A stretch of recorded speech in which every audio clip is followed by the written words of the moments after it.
तो बीच में general science, environment और इकोलॉजी की बात कर रहे थे और उसके तहत हम लोग क्वेश्चंस बता रहे थे। आज पूरा सिलेबस से आज और कल में जो है कुछ क्वेश्चंस की बात करेंगे, ठीक है। तो कल्चर और हिस्ट्री और पॉलिटिक्स जहाँ से हमने सिलेबस की शुरुआत की थी, सबसे पहले वहाँ चलते हैं। एक सहज प्रकार का जो एग्जामिनर होता है या पेपर सेटर होता है, बिल्कुल सहज प्रकार का, अगर वो प्रश्न बना रहा है, नए प्रश्न बना रहा है, अगर कॉपी कर रहा है तो बात अलग है। कहीं से कॉपी कर रहा है तो फिर हमारा भी नहीं बैठेगा और किसी का नहीं बैठेगा, वो तो आप जो किताबें पढ़ते हो उसी में से प्रश्न आ जाएंगे।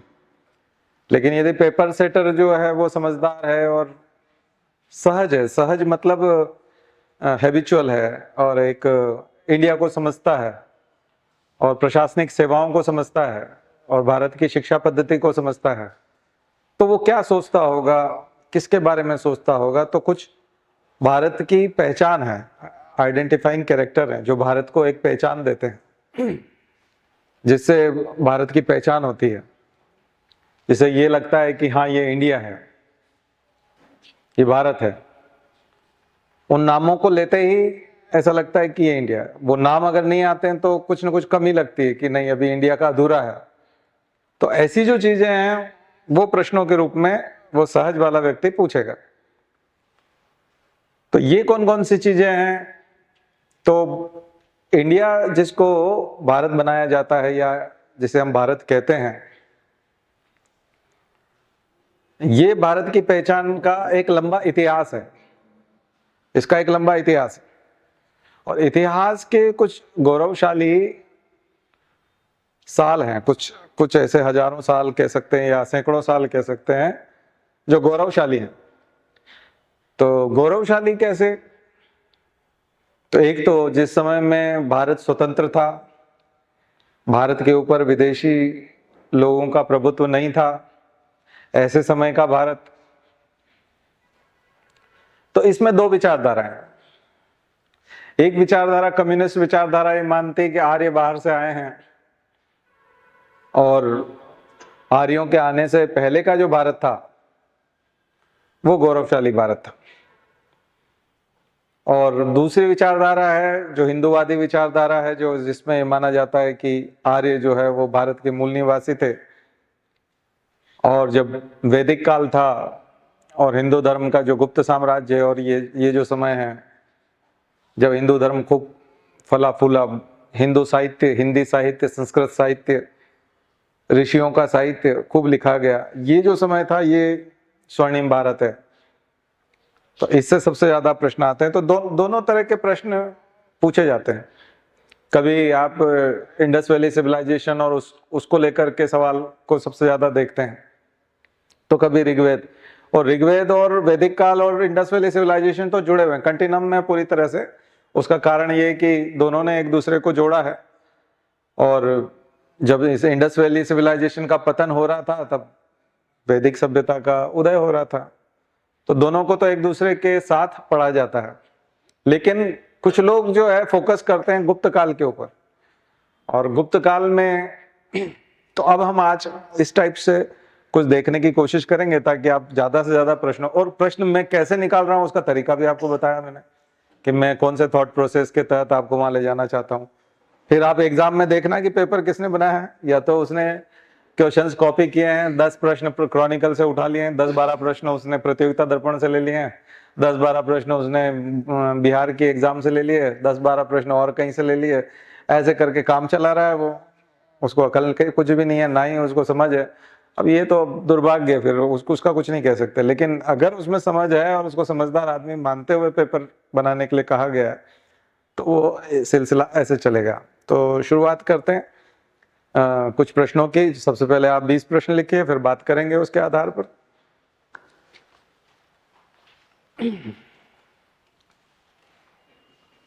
लिखिए।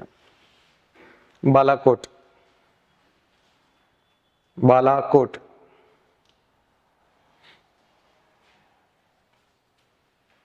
बुर्जा होम, बुर्जा होम,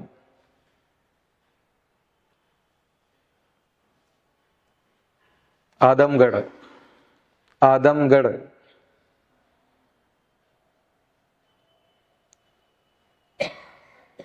सराय नाहर राय, सराय नाहर राय,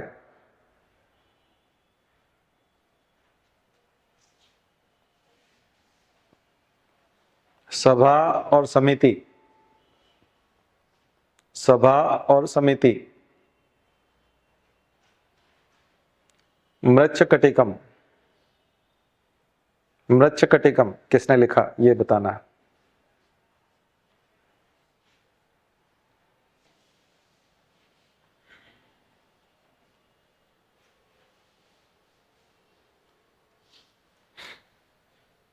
आहाड़ सभ्यता, आहाड़ सभ्यता,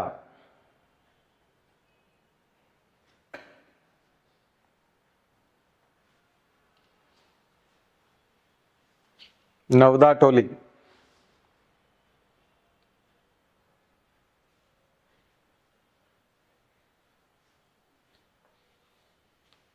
डॉक्टर संकालिया,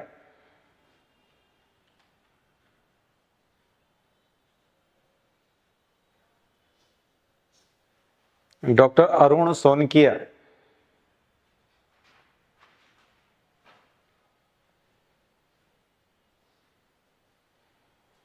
और डॉक्टर वाकणकर, डॉक्टर वाकणकर,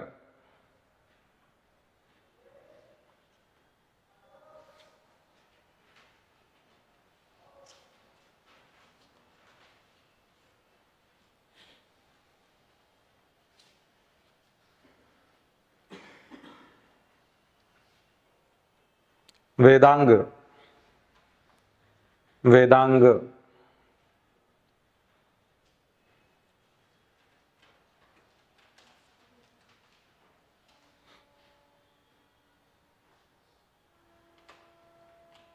याज्ञवल्क्य स्मृति, याज्ञवल्क्य स्मृति,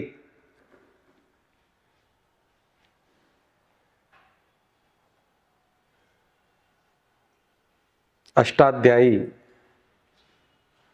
अष्टाध्यायी,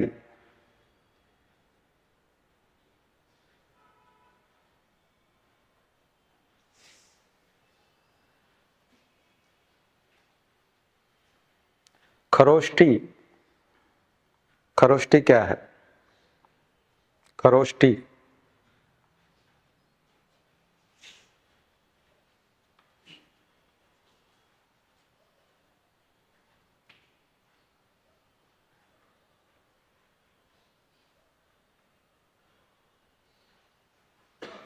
प्रथम बौद्ध संगीति,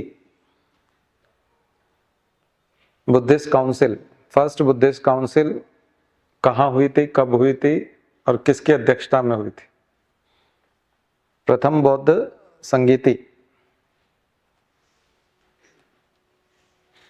जेम्स प्रिंसेप, जेम्स प्रिंसेप,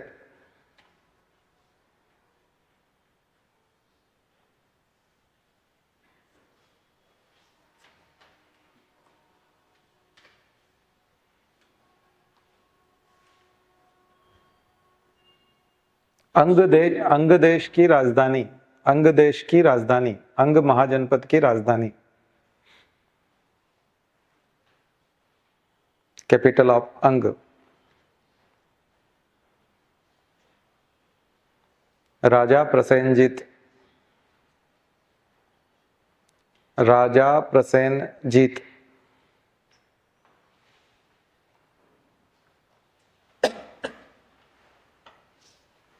बाल्यखिल्य, बाल्यखिल्य,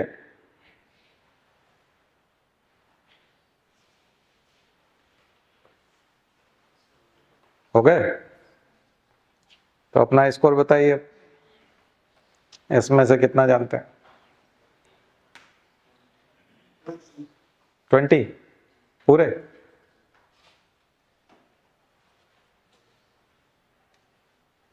और 19, गुड।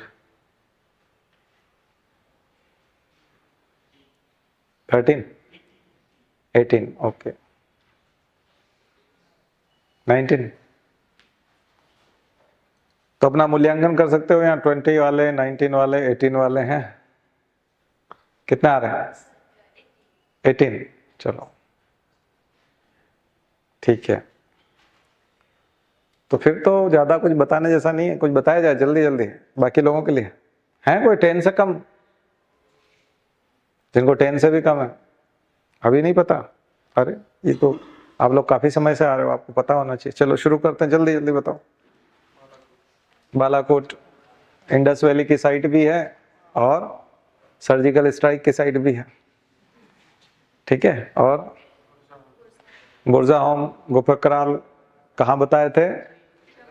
हाँ, चालकोलिथिक और कश्मीर में, जहां पर क्या मिले थे? गड्ढे मिले थे, पिट ड्वेलर्स थे। और आदमगढ़ होशंगाबाद जिले में, जहां से मिडिल पेलियोलिथिक कल्चर मिला है, सिविलाइजेशन। फिर सराय नाहरराय कौन से स्टेट में है? आप बताओ 20 वाले।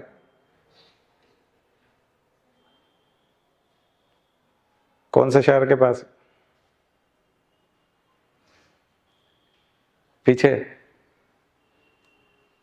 सराय नाहरराय किसके पास है? इलाहाबाद के पास, ठीक है। किस संस्कृति से है? कौन से ये पीरियड से? तीनों संस्कृति का, लेकिन फिर खास करके अपर पेलियोलिथिक, मिडिल पेलियोलिथिक या lower palaeolithic? Middle palaeolithic representative site. और सभा और समिति क्या है? सभा और समिति, हाँ,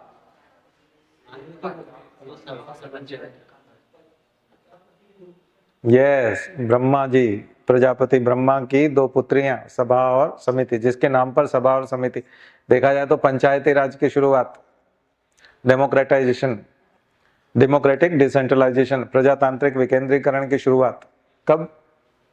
वैदिक पीरियड में।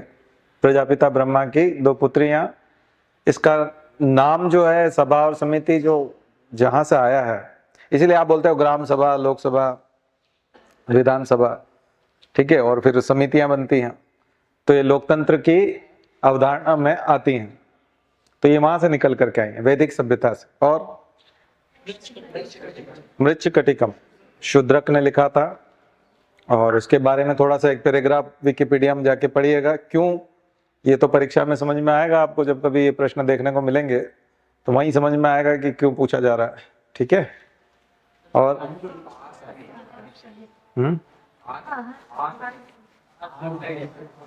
आहार सभ्यता, आहार सभ्यता या आहार सभ्यता चालकोलिथिक एज की है। कहां पर है?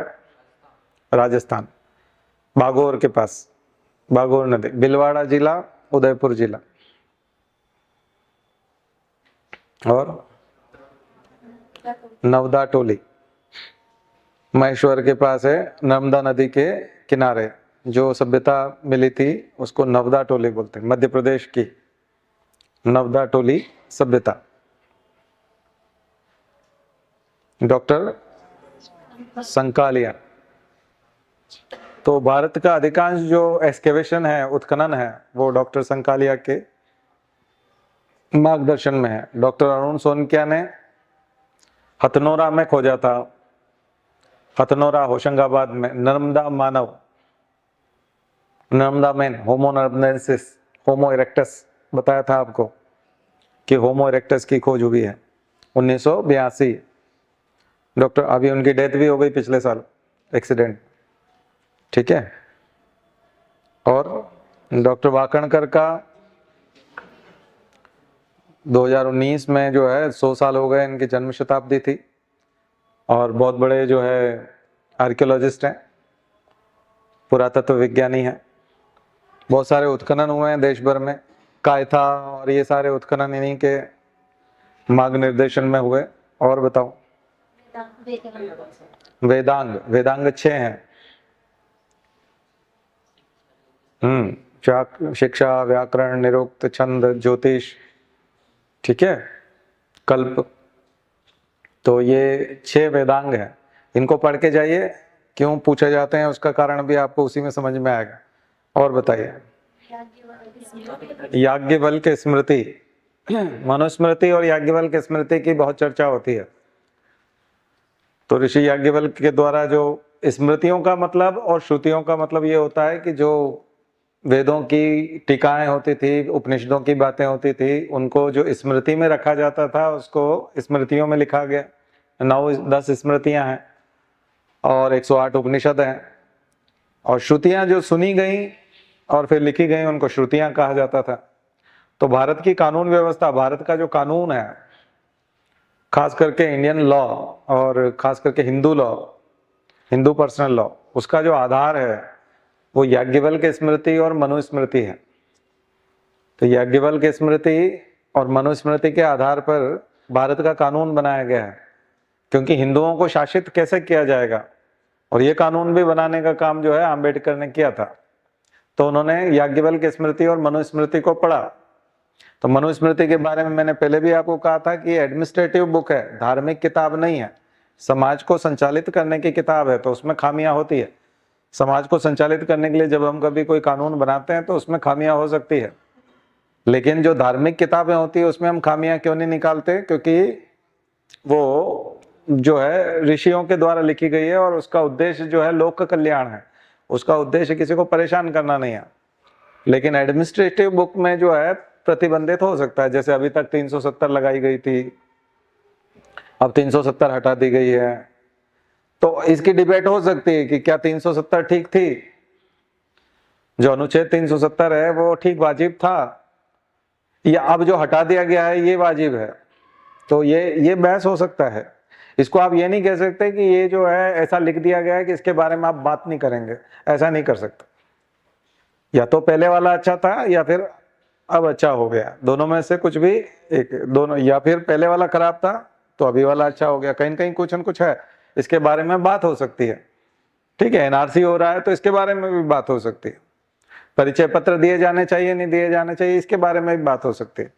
लेकिन जब हम वेदों की बात करते हैं और इसकी बात करते हैं तो उसमें लोक कल्याण का भाव होता है ना। उसके अंदर ये है कि कमजोर की मदद करना है, कमजोर को सताना नहीं है। इसमें कोई दो मत नहीं हो सकते, है ना। कोई ये भी कहे कि नहीं कमजोर को सताया भी जा सकता है, ये उचित भी है, तो ये वाली बात गलत।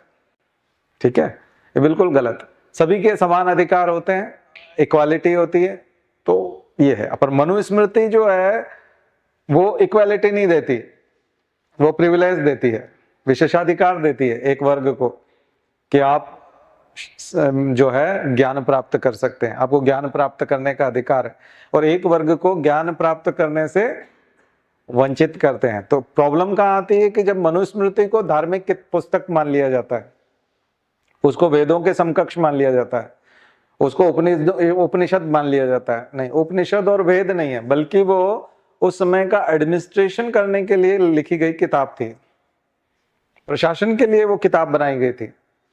तो प्रशासनिक किताबों में तो गलतियां होती है, क्योंकि उनके तो दो पहलू होते हैं, हमेशा दो पहलू होते हैं, और उस पर डिबेट भी होती है। जैसे मैंने अभी बताया कि 370, तो ये सारा विवाद इसलिए। तो जो लोग मनुस्मृति का पक्ष लेते हैं वो बोलते हैं हाँ ये हमारी धार्मिक किताब है, हाँ हमारे भगवान ने ये कहा है और हम तुमको वंचित करेंगे, वो ये करके अपना कचरा कर लेते हैं। और विरोध करने वाले भी ये बोलते हैं हाँ तुम्हारे भगवान भेदभाव करते हैं, ऐसे भगवान को हम नहीं मानते और ये किताब भी हम जलाएंगे, देखो हम तुम्हारे भगवान की किताब जला रहे हैं। सारी समस्या वहां खड़ी हो गई। जैसे उनको ये कहना चाहिए कि ये उस समय के युग के हिसाब से वहां किसी व्यक्ति ने एडमिनिस्ट्रेशन के हिसाब से ये सब व्यवस्थाएं की, जिसकी अभी जरूरत नहीं है तो उसको हटाया जा सकता है, उसमें संशोधन हो सकता है। हमारे यहाँ संविधान ऐसा तो नहीं बनाया है कि उस समय में लिख दिया वो 47 में वो सही बात है, 50 तक जो बातें हम लोगों ने तय की वही सही होगा। नहीं, उसने कहा कि आप संशोधन कर सकते हैं, उसमें जैसे जैसे समय के हिसाब से आप अपने हिसाब से संशोधन करते रहना। इसमें बुक को बनाए इसी तरह से, और इसीलिए वो उसको आज भी माना जा रहा है। क्यों माना जा रहा है? क्योंकि हमने उसको आधे से ज्यादा बदल दिया है, अपने हिसाब से कर लिया। बहुत सारे प्रोविजन जो हमने अपने हिसाब से कर लिए।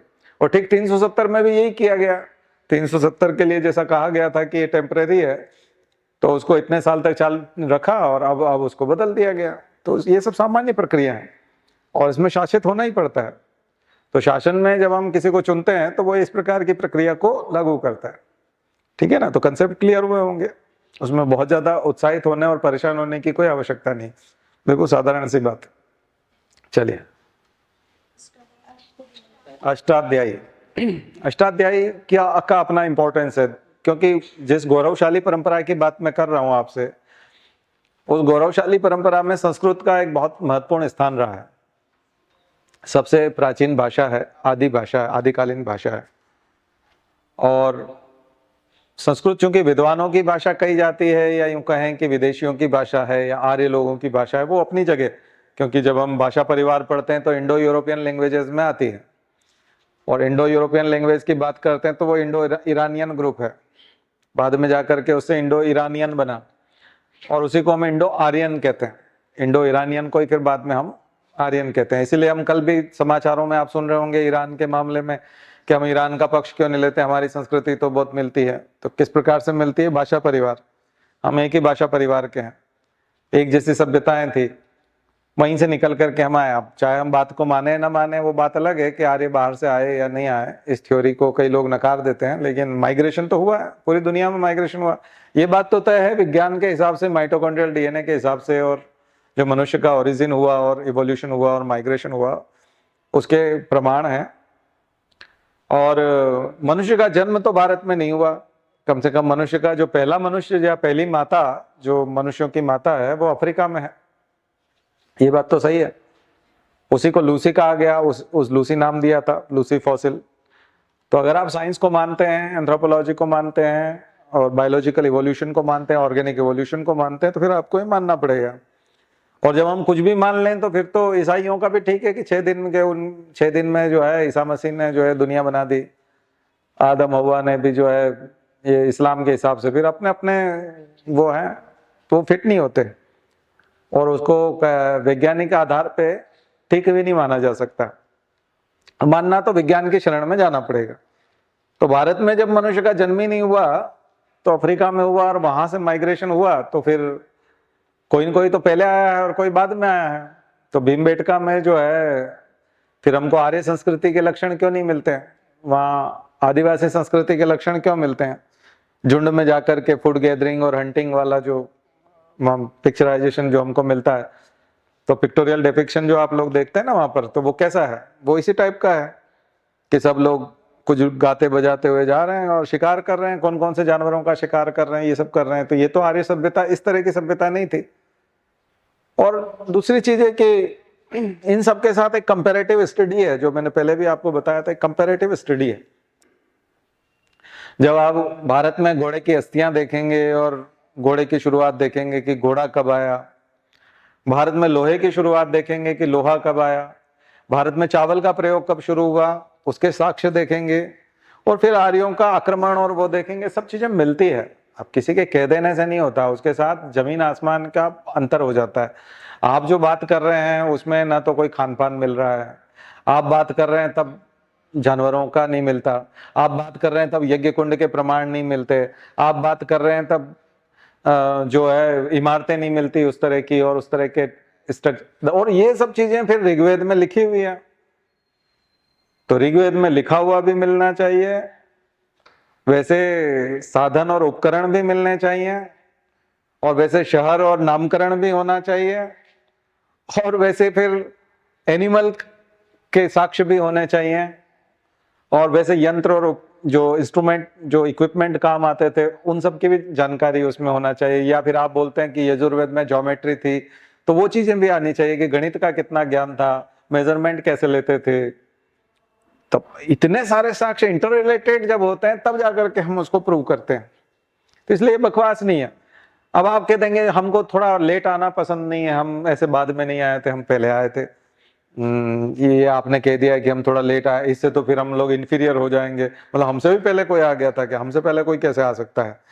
तो ये आपका ईगो है। अब ईगो को सेटिस्फाई करने के लिए हिस्ट्री में सब चीजें फिर आपको एक्सकेवेशन में निकालनी पड़ेंगी, वो नहीं निकाल पाओगे, फॉसिल्स नहीं निकाल पाओगे, यही गोपकराल और ये सब चीजें नहीं निकाल पाओगे, या आहाड़ और गिलुंड की और वो सभ्यता है, ये जो मैंने सरा है नहारा है और वो जो सब बोला है, संगन कल्लू और वो जो साउथ में जाएंगे अतिरमपक्कम, और वो कहाँ से लाओगे, पॉसिबल नहीं है। और ये इतने जो तीनों नाम बताए थे जीनियस लोगों के, इन सब ने 100 साल पहले खोद के निकालना शुरू कर दिए थे ये सब चीजें। और अंग्रेजों ने खोदा है, सबसे पहली बात तो वो निष्पक्ष है, उनको कोई लेना देना नहीं था कि आर्य थे कि ये थे कि वो थे। आपके यहाँ दलित और आर्य में वो भेदभाव नहीं करते थे, वो ट्राइब्स और आर्य से उनको कोई लेना देना नहीं था कि उनको एक साजिश के तहत उन्होंने आर्यों को पीछे कर दिया और पहले ट्राइब को यहाँ लाके पटक दिया, ये उन्होंने नहीं किया। ये सब ओरिजिनल है, साइंटिफिक है, हिस्टोरिकल है, आर्कियोलॉजिकल है और एविडेंस है। सबसे बड़ी बात विटनेसेस, ढेरों एविडेंसेस है, कई सारे प्रमाण, यानी तर्क तथ्य प्रमाण पर आधारित चीज है। फिर भी यदि केवल हम ईगो के लिए उसको झुठलाना चाहते हैं, नई किताब लिखना चाहते हैं, ये कम्युनिस्ट लोगों ने गलत लिख दिया था, अब हम नए सिरे से नया इतिहास लिखेंगे, सेफ्रनाइजेशन, वही भगवाकरण करेंगे उसका, बेवकूफी के सिवा और कुछ नहीं है। और उसमें अपनी जाति में झूठा भ्रम पैदा करना और उनको कंफ्यूज, उनके सामने एक ऐसा इल्यूजन खड़ा करना, तो वो मूर्खों की जमात में शामिल हो जाएंगे दुनिया में, कोई वक्त नहीं होगी उनकी दो कौड़ी की।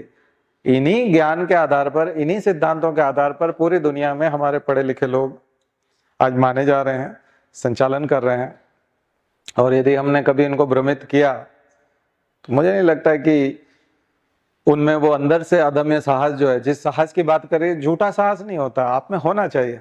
दरअसल आपके पास गौरवशाली इतिहास इसी को माना जा सकता है और इसी रूप में माना जा सकता है। तो थोड़ी सी ये मेरे भी मन की बात थी तो मैंने बताई आपको। ठीक है, चलिए आगे बताइए। खरोष्टी लिपि है। खरोष्टी लिपि कहाँ पाई गई थी बताओ? हाँ, अफगानिस्तान। कौन सा आपने खरोष्टी लिपि में क्या देखा है? कौन सा स्तंभ लेख है या? हाँ, खरोष्टी लिपि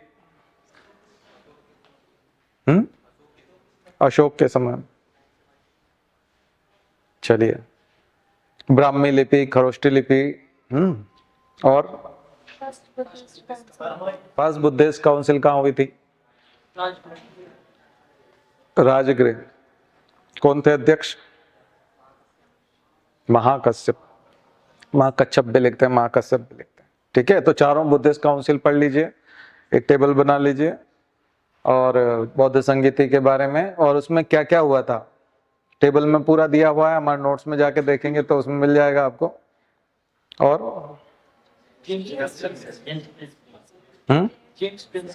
जेम्स प्रिंसेप, यस, न्यूमिज्मेटिक्स के फादर ऑफ न्यूमिज्मेटिक्स, सिक्का विज्ञान, सिक्का शास्त्र, सिक्कों को, कॉइन्स की स्टडी ऑफ कॉइन्स के लिए जाने जाते हैं। और बहुत सारी, जेम्स प्रिंसेप का प्रश्न 2 बार आ चुका है। साथ में विलियम जोन्स को भी याद कर सकते हैं आप लोग, एशियाटिक सोसाइटी ऑफ बंगाल, जहां से पढ़ाई लिखाई की शुरुआत हुई थी। ठीक है, और पहली बार संस्कृति का अध्ययन हुआ था, संस्कृति, भारतीय संस्कृति का, और इसका अध्ययन की शुरुआत हुई थी। बाकी पढ़ाई लिखाई तो थोड़ी बहुत हम लोग संस्कृत पाठशालाओं में भी करते थे, लेकिन ये। और बताओ, अंग देश की राजधानी चंपा। अब ये लोकेशन खोजने की कोशिश कीजिए, कहाँ है, वहीं के हो? अच्छा, बिहार है। किसके पास पड़ता है? सुपौल के पास? हाँ, भागलपुर में। अच्छा, उसका नया नाम क्या है चंपा का? भागलपुर। अच्छा, भागलपुर यूनिवर्सिटी भी है।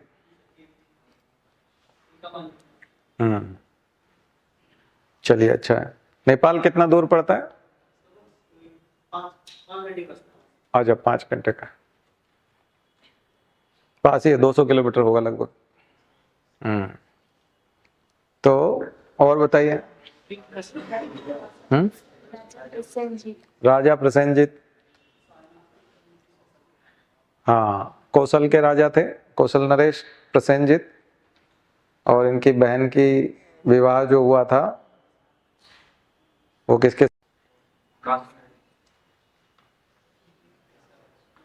काशी उसको गिफ्ट में दिया था, दहेज में। बिंबिसार, बिंबिसार के साथ में हुआ था। बिंबिसार की बहन की शादी इनके साथ हुई थी। तो काशी जो है इनको श्रृंगार के लिए दिया गया था कि आपके श्रृंगार का खर्चा निकालने के लिए काशी दिया जाता है। ठीक है। तो प्रसेनजित, राजा प्रसेनजित, तो ये हम इसके माध्यम से ये बताना चाह रहे हैं कि थोड़ा सा महाजनपद काल में जाकर के जो राजा हैं तमाम, उन सब राजाओं का लिस्ट बना लीजिए। ठीक है। ये गौरवशाली भारत था। ऐसा भारत जब तक आक्रमण नहीं हुआ था किसका, सिकंदर का, और पराभव देखने को नहीं मिला था।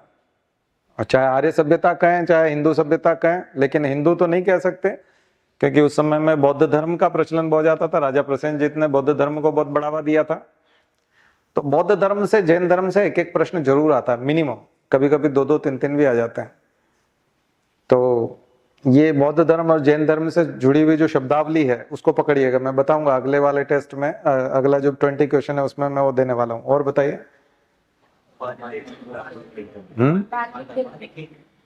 बाल्य किल्ले क्या थे? कौन से वेद में आते हैं बाल्य किल्ले? ऋग्वेद में जाकर के पढ़िएगा बाल्य किल्यास, कितने बाल्य किल्ले हैं। ठीक है। सुप्त बाल्य किल्य 11। ठीक है ना। तो पढ़िएगा उसके बारे में। हो गया। चलिए अगला लिखिए, अगला इंपॉर्टेंट क्वेश्चन। दीपवंश महावंश लिखिए। दीपवंश महावंश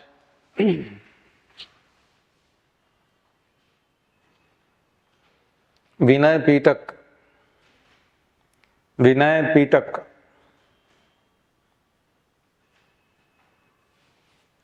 निगंठनाथ पुत्र, निगंठनाथ पुत्र,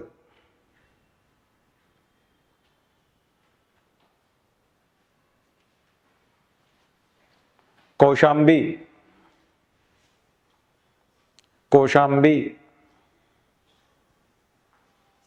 अंगुलीमाल, अंगुलीमाल, मोगलीपुत्र तिस, मोगलीपुत्र तिस्सा, ये तिस,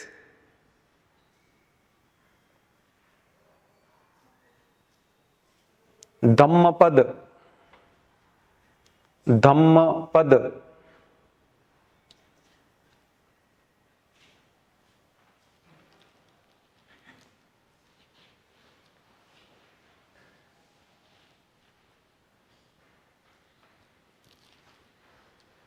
कनिष्क,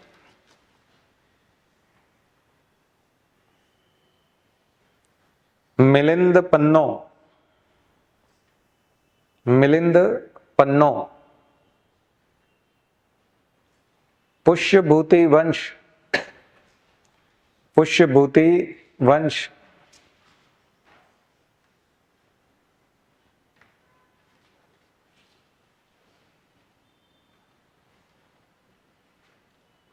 रवि कीर्ति, रवि कीर्ति, दक्षिणापथ, दक्षिणापथ,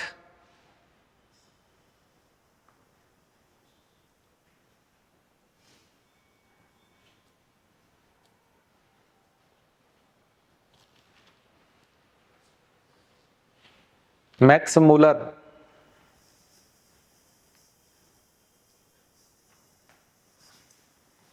किरातार्जुनियम, किरातार्जुनियम,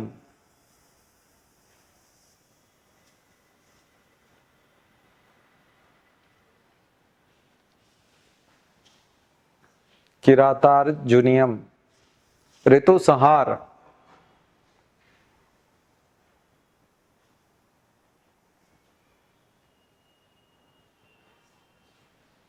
आषाढ़ का एक दिन, आषाढ़ का एक दिन, इन सब के राइटर बताने आपको।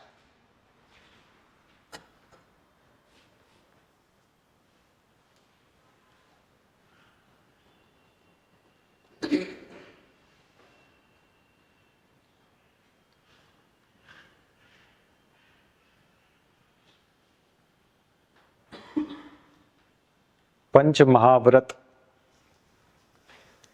पंच महाव्रत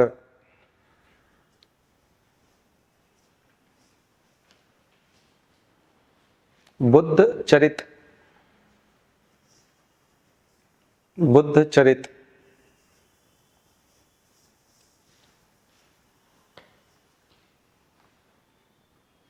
हर्ष चरित, हर्ष चरित,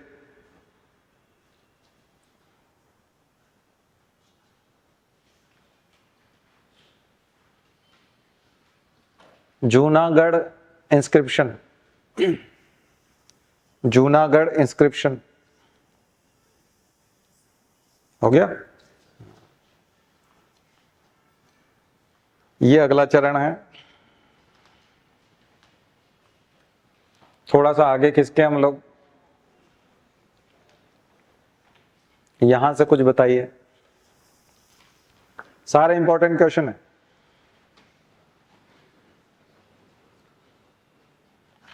कई लोग परीक्षा के दिनों में इंपॉर्टेंट क्वेश्चन लगवाने की टीचर के साथ आदत होती है ना, अब ऑब्जेक्टिव में कैसे लगाएंगे, तो ऑब्जेक्टिव में ये हो सकता है कि आप आइडिया लगाएं। अब बताइए कि अपना स्कोर 18, 16, 17, गुड। और 17 से अबव 18, 18, 19 नहीं है कोई? हाँ, चलो शुरू करते हैं। जल्दी जल्दी करो, जो जो नए लोग हैं सब लिखते जाना अपने लिए, और जाकर के विकिपीडिया में भी देखना, गूगल में देखना, नोट्स में जाके देखना, बहुत सीखने को मिलेगा। इस बार नहीं तो अगली एग्जाम आपकी है, ठीक है। 15 से ऊपर जाना जरूरी है इन दिनों में, अगर आप जीतना चाहते हैं तो 15 से ऊपर जाना जरूरी। 15 से नीचे वाले के लिए थोड़ा सा मुश्किल है, क्योंकि अब देखो पेपर कभी आप ही का पढ़ा हुआ आ जाए, कहीं हनुमान जी का प्रसाद चढ़ाया हुआ कहीं काम आ जाए तो देख लेना, भक्ति भक्ति काम आ जाए आपकी, तो बाकी तो बहुत मुश्किल काम है, ठीक है। चलिए बताइए। दीपवंश महावंश बौद्ध धर्म के ग्रंथ हैं, जाकर के देखिए, एक एक पैराग्राफ पढ़ने की कोशिश कीजिए। मैं थोड़ा सा जल्दी आपको खत्म करवाना चाहता हूँ। और विनय पिटक में क्या लिखा हुआ है? त्रिपिटक है, अभिधम्म पिटक, सुत्त पिटक और विनय पिटक, तो हाँ कंडक्ट्स हैं।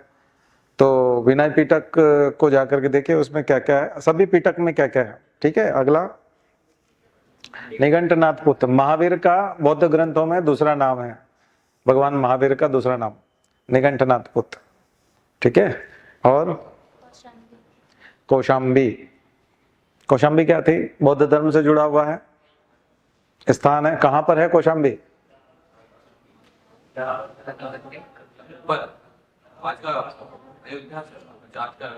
अयोध्या, 16 महाजनपद के आसपास आता है कि नहीं है? तो जाकर के सर्च कीजिएगा कौशाम्बी के बारे में, ऐतिहासिक महत्व वगैरह पढ़िए, हिस्टोरिकल पर्सपेक्टिव उसमें मिल जाता है। अंगुलीमाल की कहानी बौद्ध धर्म में आती है, ठीक है। भगवान बुद्ध का शिष्य बना था, डाकू था अंगुलीमाल, और फिर धर्म हृदय परिवर्तन करवा दिया भगवान बुद्ध ने। आम्रपाली एक वेश्या थी, उसका हृदय परिवर्तन हुआ, अंगुलीमाल का हृदय परिवर्तन हुआ। ये सब बड़ी बड़ी कहानियों में से आते हैं, ठीक है। और मोगलीपुत्र तिस्सा अशोक का भाई था, और अशोक को बौद्ध धर्म में ले जाने का श्रेय उसी को जाता है, मोगलीपुत्र तिस्सा।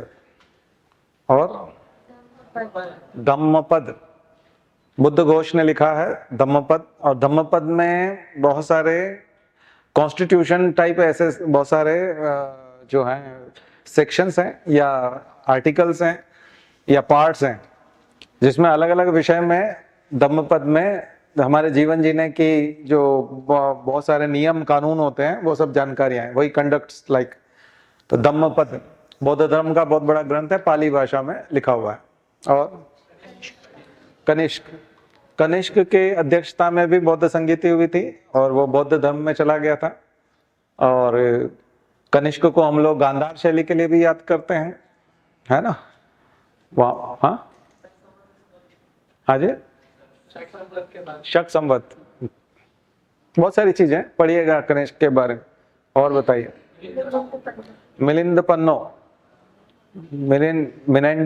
मिलिंद के प्रश्न, बौद्ध भिक्षु नागसेन के साथ जो उसकी डिबेट थी, प्रश्न होते थे और उसके आंसर होते थे, तो इसको मिलिंद पन्नो में लिखा गया है। ठीक है, मिलिंद पन्नो ग्रंथ है। और बताइए, पुष्यभूति वंश, वर्धन साम्राज्य, वर्धन वंश, हर्षवर्धन पुष्यभूति वंश का अंतिम शासक था, जो नर्मदा नदी के तट तक उसका शासन फैला हुआ था। ठीक है, तो मध्य प्रदेश में एक समय में हर्षवर्धन का शासन एक तरह से था, पुष्यभूति वंश यहाँ पर भी शासन करता था। बताइए, 500-600 ईस्वी के आसपास। हाँ, रवि कीर्ति, क्या लिखा था रवि कीर्ति ने? हरिशैन, हरिशैन अलग चीज है। रवि कीर्ति का हरिशैन बता दिया उन्होंने। हरिशैन अपने आप में, रवि कीर्ति ने क्या किया था, हरिशैन ने क्या किया था? अब 2 प्रश्न हो गए, अब 2 बताओ। प्रश्न में भी प्रश्न खड़ा कर दिया। कौन सी प्रशस्ति? हरिशैन की कौन सी प्रशस्ति है? प्रयाग प्रशस्ति, इलाहाबाद प्रशस्ति, समुद्रगुप्त वाले। और रवि कीर्ति की एहोल अभिलेख। हाँ, यस। तो अब आ गया समझ में? खुद ही प्रश्न पैदा कर रहे हो। प्रश्न मेरे को पूछना है, उत्तर आपको देना है। खैर कोई बात नहीं। और बताओ,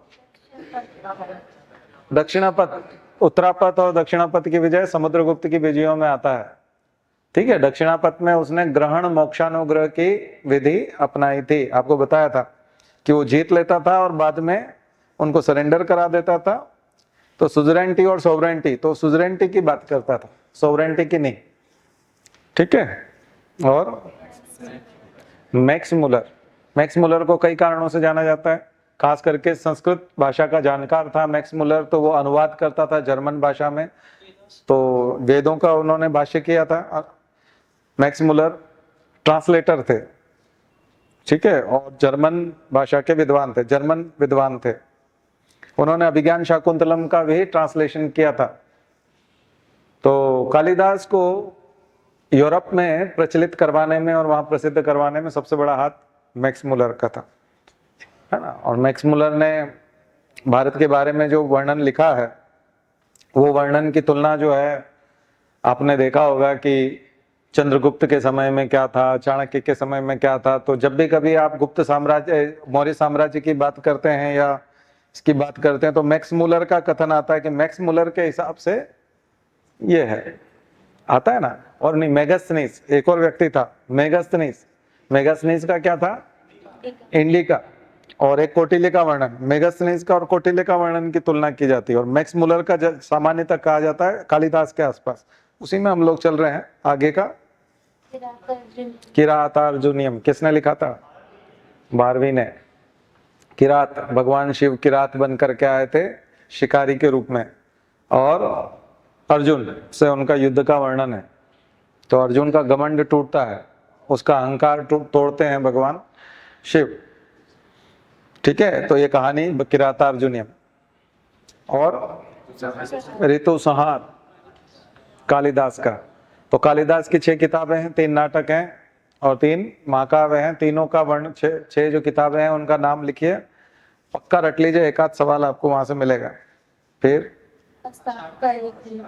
आषाढ़ का एक दिन भी उन्हीं के ऊपर है, कालिदास के ऊपर। कालिदास के ऊपर ही आषाढ़ का एक दिन मोहन राकेश ने लिखा है, नाटक है आषाढ़ का एक दिन। तो अगर आप भारत एक खोज देखेंगे कालिदास का, तो वो उसी से शुरू होता है। भारत एक खोज उसी से शुरू होता है, उसी नाटक से। और बताइए, पंच महाव्रत जैन धर्म में सत्य, अहिंसा अस्तेय, अपरिग्रह और ब्रह्मचर्य, तो ये पंच महाव्रत कहलाते हैं।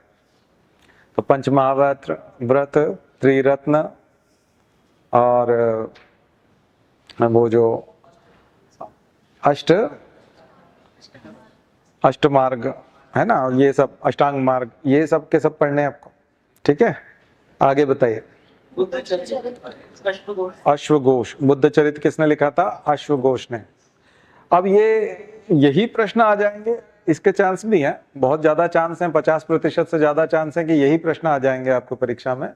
लेकिन अगर आप इसको 99% में कन्वर्ट करना चाहते हैं, 100% में कन्वर्ट करना चाहते हैं, तो उसका एक तरीका है कि इसकी एक लिस्ट बनाइए।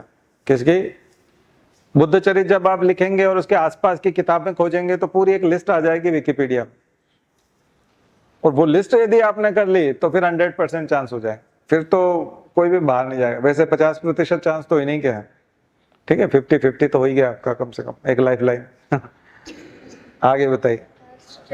हर्षचरित बाण भट्ट ने लिखा था। मध्य प्रदेश की परीक्षा में बाण भट्ट का अपना महत्व है, क्योंकि वो यहीं के थे, है ना। बाण भट्ट, कादम्बरी, हर्षचरित। खुद हर्षवर्धन भी विद्वान आदमी था, उसके नाटक थे नागानंद, रत्नावली और प्रियदर्शिका। तो पढ़िएगा इनके, ये चीजें लिस्ट बनाइए किताबों के। दरअसल क्या होता है कि संस्कृति का सबसे ज्यादा परिचय संगीत और साहित्य करवाता है, ध्यान रखिए, और वर्तमान समय में खेल भी। तो सबसे ज्यादा परिचय जो अगर होता है कल्चर का या किसी भी देश का, समाज का, और कानून का भी, क्योंकि कानून भी इन्हीं के माध्यम से हमको पता चलता है कि उस समय में ये कानून रहा होगा। तो हम गौरवशाली भारत की बात करें तो हमको जो पहचान होती है वो संगीत, साहित्य और इन विधाओं के माध्यम से होती है। तो इसलिए यदि कोई भी अगर गौरवशाली भारत का परिचय आपका कराना चाह रहा है पेपर के माध्यम से, तो वो यही पूछेगा। इसलिए बहुत ज्यादा शंका मत करिए, क्योंकि और कोई तरीका नहीं है ना। और सिलेबस में है हिस्ट्री और कल्चर, ये सब सिलेबस में है। और परीक्षा चूंकि भारतीय समाज के लिए हो रही है, क्योंकि आप समाज को प्रतिनिधित्व करने जा रहे हैं, प्रशासन करने जा रहे हैं, तो ये सब चीजें बहुत आवश्यक है। आप बैंक में जा रहे होते, रेलवे में जा रहे होते तो उतना आवश्यक नहीं था, है ना, तब रिजर्व बैंक की स्थापना और वो सब ठीक था। लेकिन यहाँ पर इसकी आवश्यकता बहुत बढ़ जाती है। इसका मतलब ये नहीं कि आपको इकोनॉमी और ज्योग्राफी और वो पता नहीं होना चाहिए, उसका अपना इंपॉर्टेंस, ठीक है, लेकिन ये पता होना बहुत जरूरी है। और है जूनागढ़ इंस्क्रिप्शन, रुद्रदामन। सुदर्शन झील का पुनर्निर्माण किया गया था, उसकी रिपेयरिंग की गई थी, इसके बारे में वर्णन है जूनागढ़ इंस्क्रिप्शन में। तो इंस्क्रिप्शन सारे के सारे, ये होल प्रयाग प्रशस्ति, जूनागढ़, और कौन सा इंपॉर्टेंट है? हाथी गुम्फा, खारवेल का हाथी गुम्फा अभिलेख, ये सारे इंपॉर्टेंट हैं। और ये केवल अभी एमपीपीएससी के लिए नहीं, अभी तक जो मैंने जितना भी बताया यूपीएससी के लिए भी उतना ही इंपॉर्टेंट। इसलिए कोई ऐसा ना समझे कि आप स्टेट लेवल की बात कर रहे हैं। अभी तक मैंने मध्य प्रदेश जैसा ऐसा कुछ खास नहीं बताया, ये ऑल इंडिया लेवल का ही है सब, ठीक है ना। मध्य प्रदेश की झलक कहीं कहीं मिलती है। चलिए आगे के उसमें आइए, अगला लिखिए।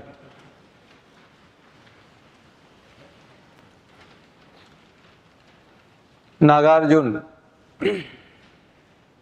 नागार्जुन बृहत संहिता, बृहत संहिता, राज तरंगिणी,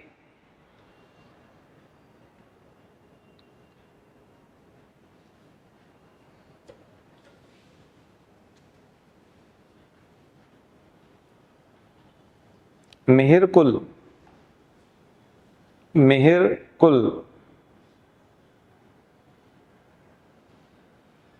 वाकपति मुंजा, वाकपति मुंज, भोजशाला, भोजशाला,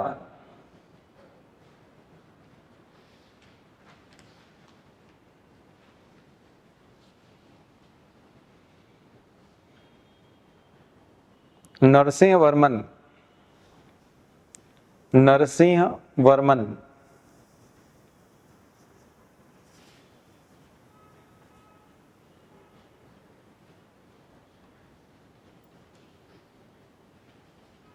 कंदरिया महादेव मंदिर, कंदरिया महादेव मंदिर।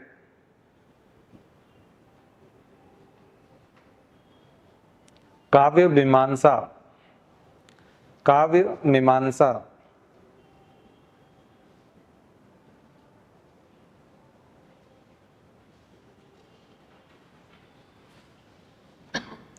वाकाटक वंश,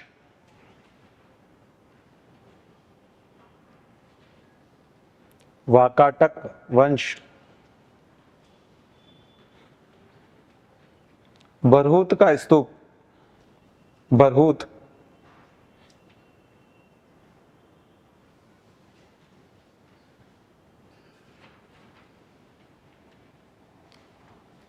अढ़ाई दिन का झोपड़ा,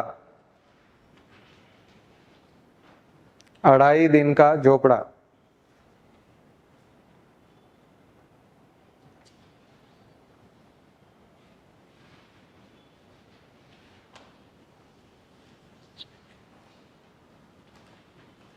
रानी दिद्दा, रानी दिद्दा।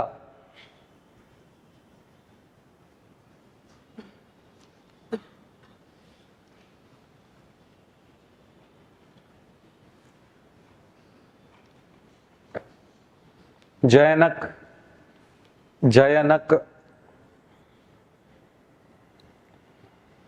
चंदबरदाई,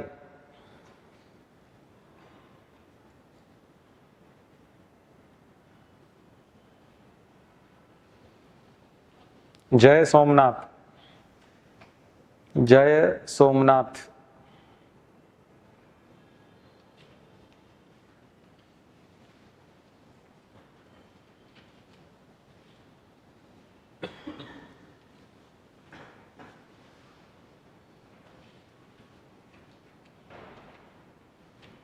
अल्बुकर्क,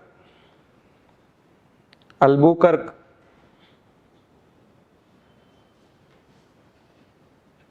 अलबरूनी,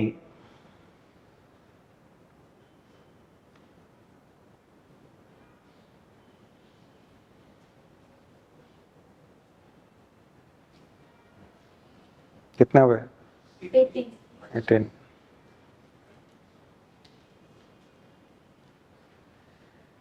चालीसा दल, चालीसा दल।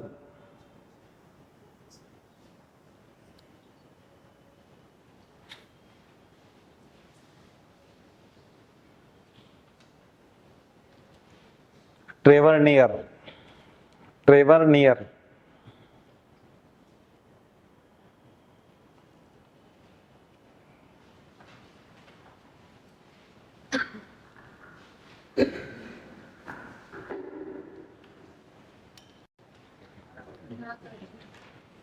कितने हैं?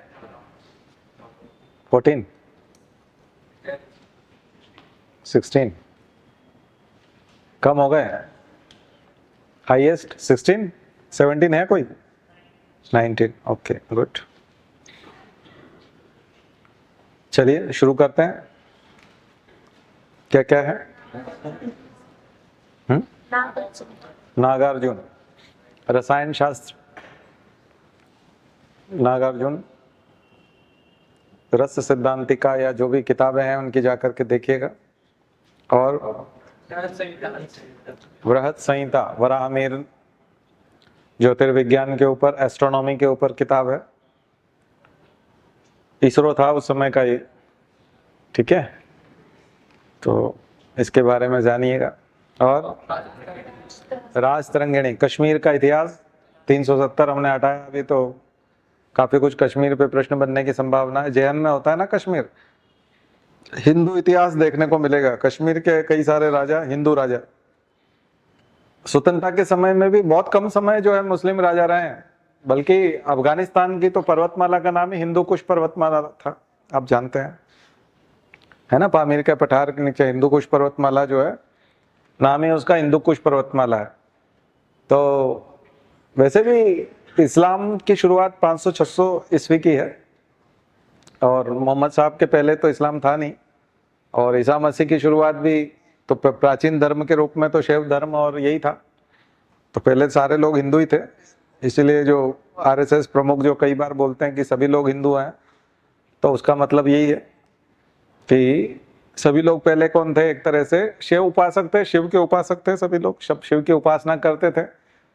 ईसा मसीह आए तो उन्होंने थोड़ा सा बाइबिल और उसके माध्यम से उधर जोड़ना शुरू कर दिया, और जब मोहम्मद साहब आए तो उन्होंने कुरान के माध्यम से, हदीस के माध्यम से सब लोगों को डाइवर्ट किया कि ये सब अंधविश्वास बहुत है। उससे पहले तो खुद महावीर और बुद्ध कर गए थे। भगवान ईसा मसीह और 1000 साल पहले, मोहम्मद साहब के 1000 साल पहले हिंदू धर्म को गाली कौन दे गए?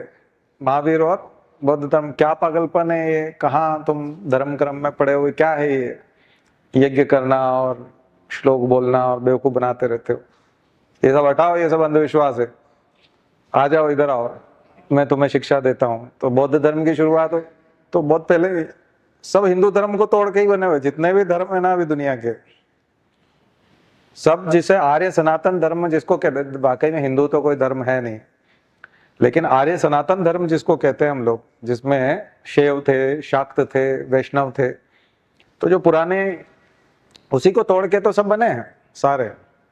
तो देखा जाए तो ये सभी अपने ही हैं, है ना, सब एक ही हैं। कई बार बोलते हैं ना सर्वधर्म संभाव, जैसा कुछ है नहीं। संभाव क्या करना, एक ही है, नाराज होकर के चले गए बस। किसी पिता की संतान है जो है, अगर उसको सही से हिस्सा ना मिले या उसका व्यवहार ठीक ना करो तो वो बोलता है मुझे अलग कर दो या मैं अपना खाना अलग बनाऊंगा, बस बात खत्म, तुम्हारा ये सब मेरे को पसंद नहीं है नाटक।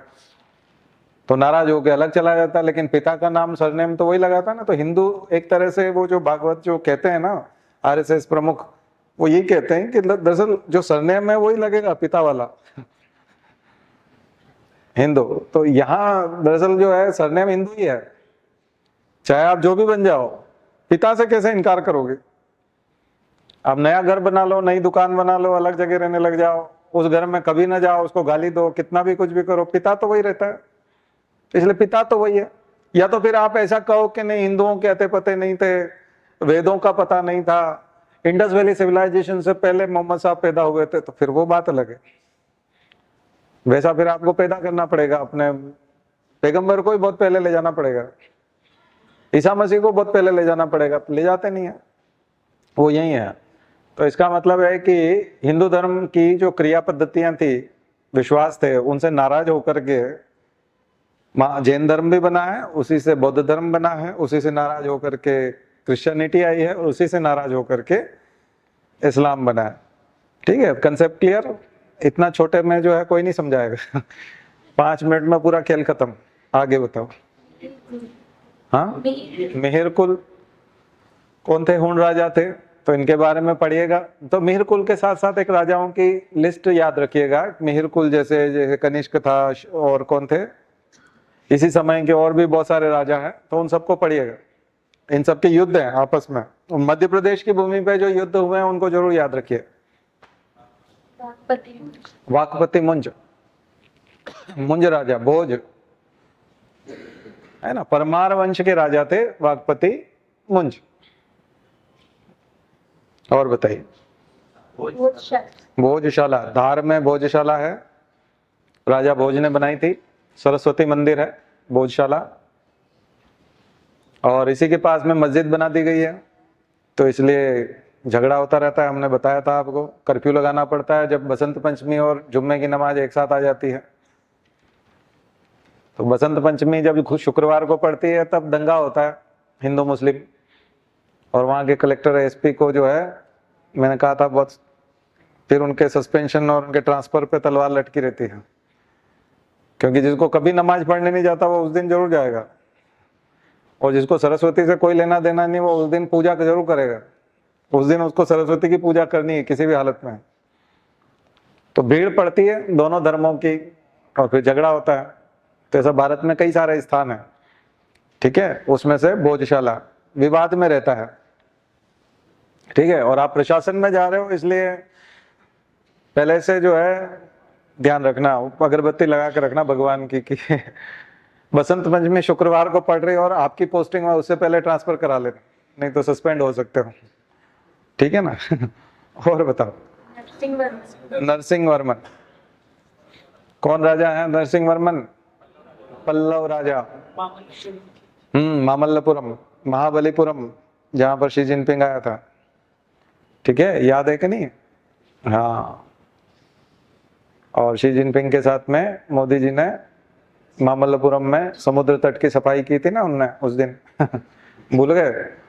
वहीं पे मंदिर है, रथ मंदिर, रथ टेम्पल मामल्लपुरम के,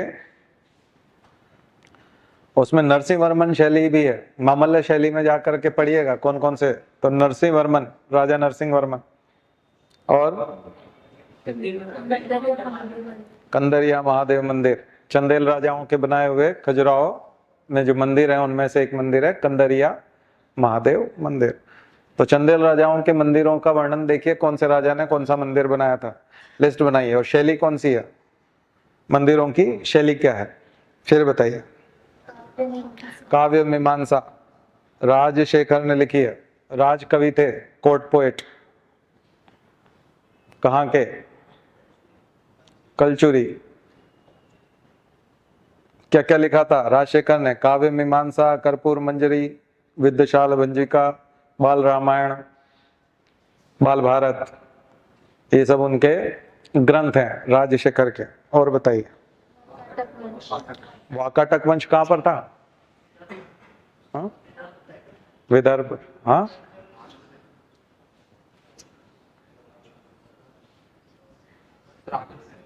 आंध्र प्रदेश में था वाकाटक वंश। और भरूत स्तूप सतना में है, बौद्ध स्तूप है, और खंडहर की अवस्था में है, स्पष्ट नहीं दिखता, लेकिन भरूत स्तूप का अपना इंपॉर्टेंस है। तो मध्य प्रदेश में दो बड़े स्तूप माने जाते हैं, सांची का स्तूप और भरूत का स्तूप। और बताइए। 2.5 दिन का झोपड़ा मस्जिद के रूप में अलाउद्दीन खिलजी ने कन्वर्ट किया था। यह भी पहले संस्कृत विद्यापीठ हुआ करता था, इससे पहले संस्कृत विद्यापीठ था, इसको तोड़ करके मस्जिद बनाई थी अलाउद्दीन खिलजी ने। अजमेर में है 2.5 दिन का झोपड़ा। तो पढ़िएगा अलाउद्दीन खिलजी ने क्या क्या बनाया भारत में, क्या क्या निर्माण हुआ। और रानी दिद्दा, कश्मीर के इतिहास को देखेंगे तो आपको वहां पर रानी दिद्दा का नाम देगा। एक रानी है जो कश्मीर की शासिका थी। और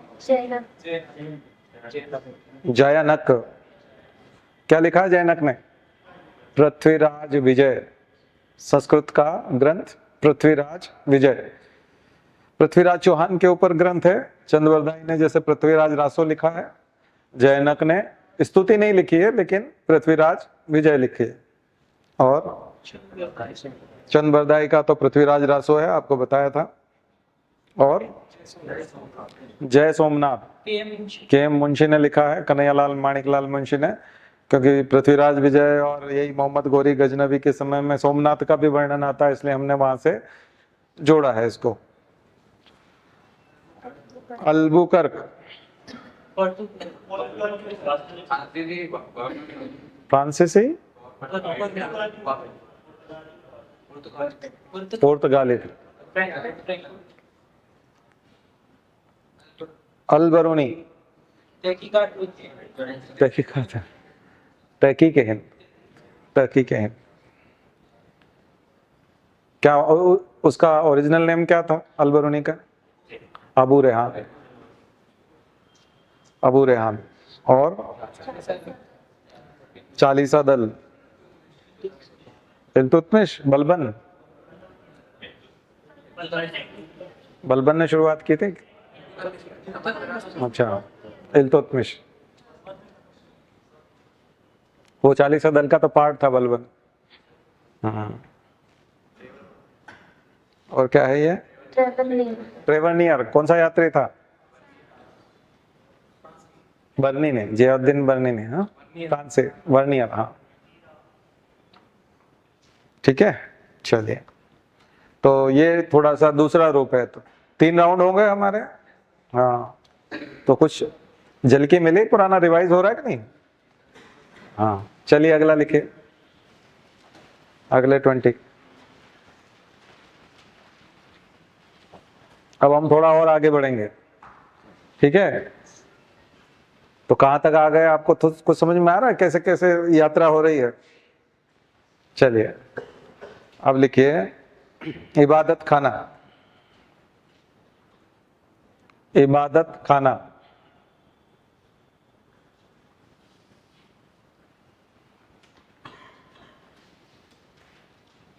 जियाउद्दीन बर्नी,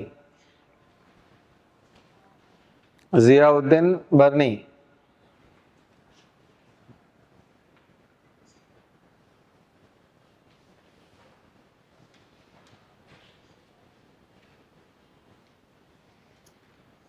बदायूनी, बदायूनी,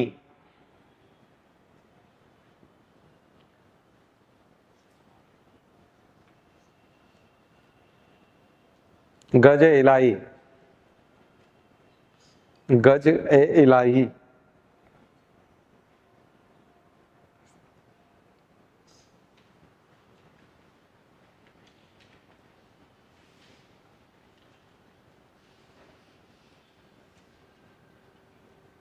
सिखों के पांचवे गुरु, सिखों के गुरु रट के जाना सारे 10 गुरु। तो मैं सिखों का 5वां गुरु पूछ रहा हूं।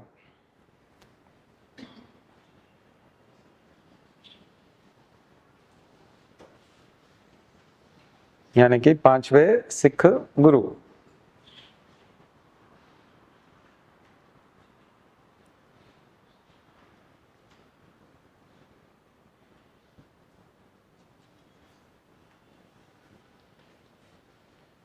हिंदू तीर्थ यात्रियों पर लगाया जाने वाला कर, टैक्स,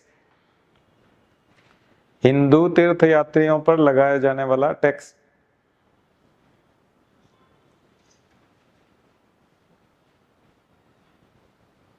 सिजदा, सिजदा और पेबोस, सिजदा और पेबोस,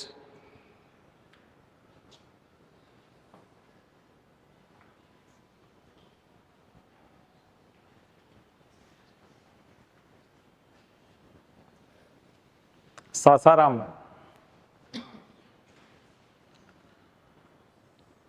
सासाराम,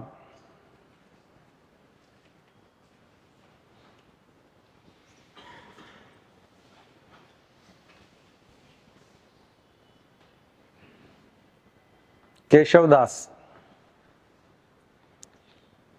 केशवदास,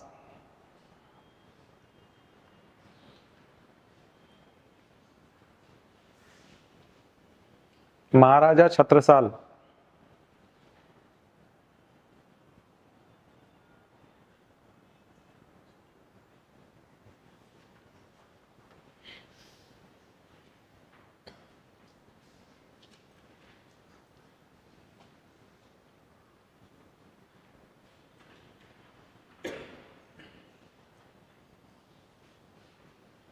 एतमा उद्दौला,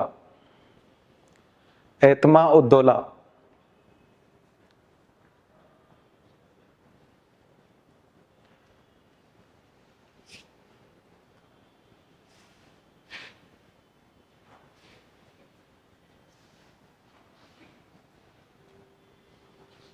गुलबदन बेगम, गुलबदन बेगम,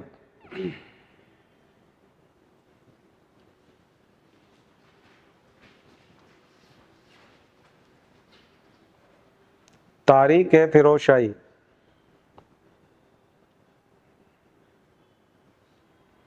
तारीख है फिरोज शाही,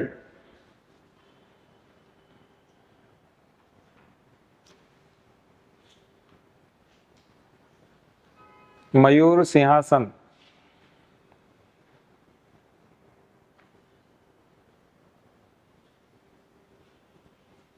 मयूर सिंहासन, दोहावली, दोहावली, हो गए? 15।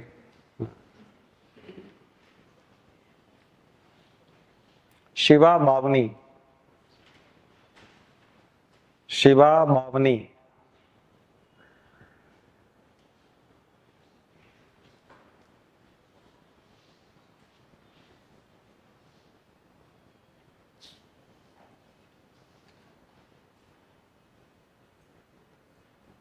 Sir Thomas Roe, sir Thomas रो।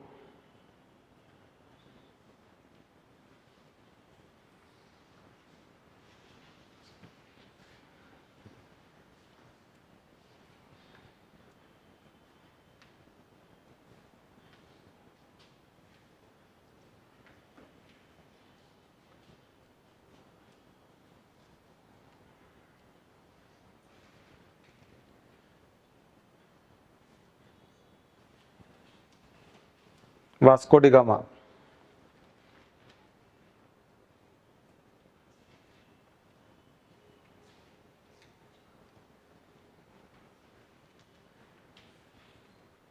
Saint Thomas, saint Thomas.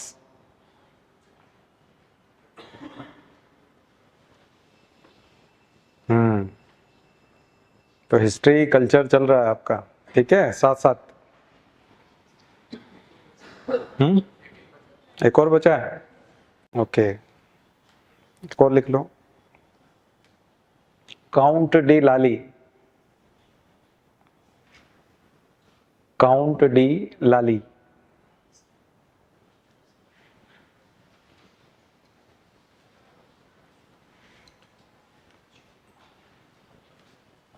हम्म, 15, 17,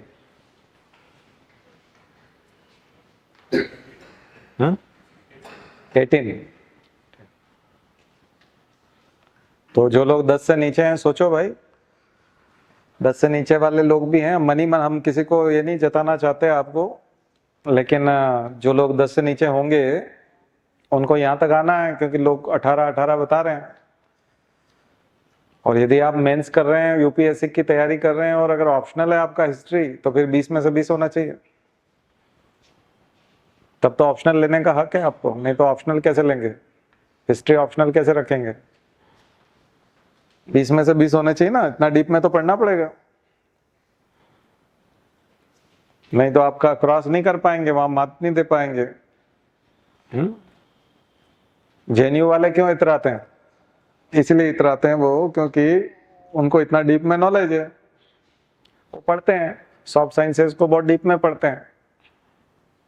सब नहीं पढ़ते, कोई 15-20 लोग पढ़ते होंगे, बाकी सब तो फालतू ही हैं पर उनके यहाँ से सिविल सर्विसेज में लोग निकलते हैं, कॉपी चेक करते हैं, इसलिए तो इतराते हैं। उन्हीं के टीचर कॉपी चेक करते हैं, वो बता भी देते होंगे, दोस्त तो होते ही हैं, और वो पेपर भी सेट करते हैं। बदमाशी भी हो सकती है, लेकिन वो सॉफ्ट साइंसेज में सबसे आगे है जेएनयू, इसलिए उनका जो है, तो बाकी लोग शिक्षा का स्तर हमने बर्बाद किया हुआ है, उसके अकॉर्डिंग नहीं है। हम लोग टारगेट नहीं करते उस हिसाब से, हमको करना चाहिए। खैर जो भी है, बाद में उस पर भी लेक्चर देंगे, अभी तो ये करें। बताइए। इबादत खाना फतेहपुर सीकरी में बनवाया था अकबर ने धार्मिक चर्चाओं के लिए। धार्मिक विद्वान, अलग अलग धर्मों के विद्वान वहां आते थे और चर्चा करते। जियाउद्दीन बर्नी का क्या राइट, क्या लिखा उन्होंने, जियाउद्दीन बर्नी ने क्या लिखा भाई? तारीख फिरोशाही, वो उधर जुड़ जाएगा, जो बाद में मैंने तारीख फिरोशाही लिखवाया ना,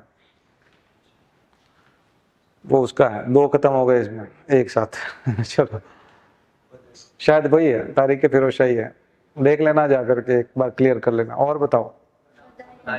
बदायूनी, रामायण महाभारत का ट्रांसलेशन किया था फारसी में, रज्मनामा, महाभारत को कहा था रज्मनामा, बदायूनी, ठीक है। और बताइए। गजे इलाही,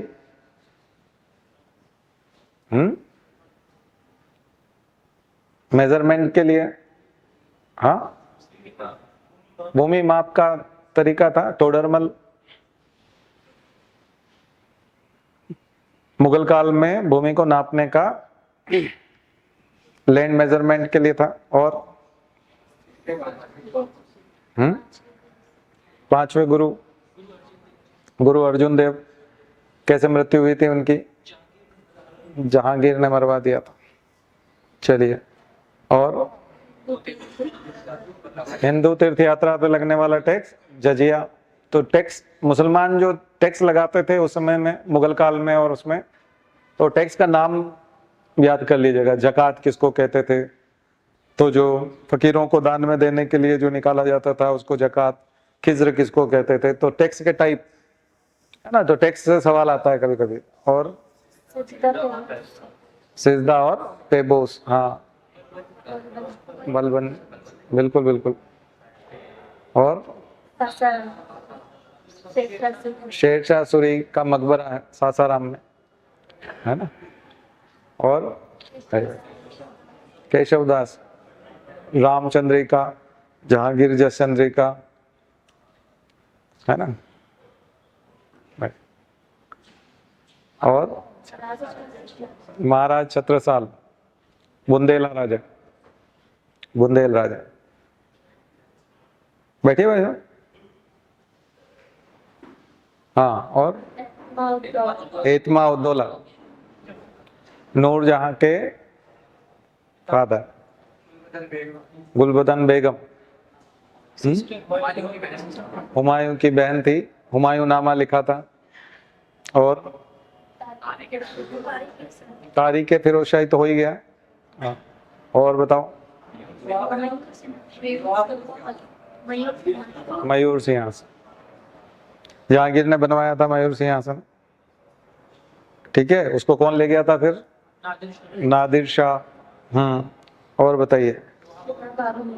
दोहावली तो बता दिया था ना। दोहावली तुलसीदास जी की रचना है। दोहावली, कवितावली, गीतावली, विनय पत्रिका, रामचरितमानस। और शिवा बावनी किसकी है? भूषण का छत्रसाल दशक, शिवा बावनी। और सर टॉमस रो 1615 में जहांगीर के दरबार में आया था। वास्को डिगामा, सर्वप्रथम पुर्तगाली यात्री जो कालीकट बंदरगाह पर पहुंचा था। कौन सा भारत में उस समय शासक जिसने स्वागत किया था? जमोरिन। तो किसी भी तरह से सवाल आ सकता है, इधर से भी आ सकता है, उधर से भी आ सकता है। और सेंट थॉमस केरल में आए थे ईसाई धर्म का प्रचार करने के लिए। पहली शताब्दी में पहला चर्च बना था वहां। कहां पर? कोची में। काउंट डी लाली, फ्रांसीसी गवर्नर, डुप्ले के बाद में आया था फ्रांसीसी गवर्नर। इधर कौन था? रॉबर्ट क्लाइव, है ना। तो ब्रिटिश में रॉबर्ट क्लाइव, उधर फ्रांसीसी। तो 5 मिनट आपको बैठना है भाई साहब। कुछ थोड़ा सा उद्बोधन 5 मिनट का। अरे आइए, अरे आइए तो सही। हमारे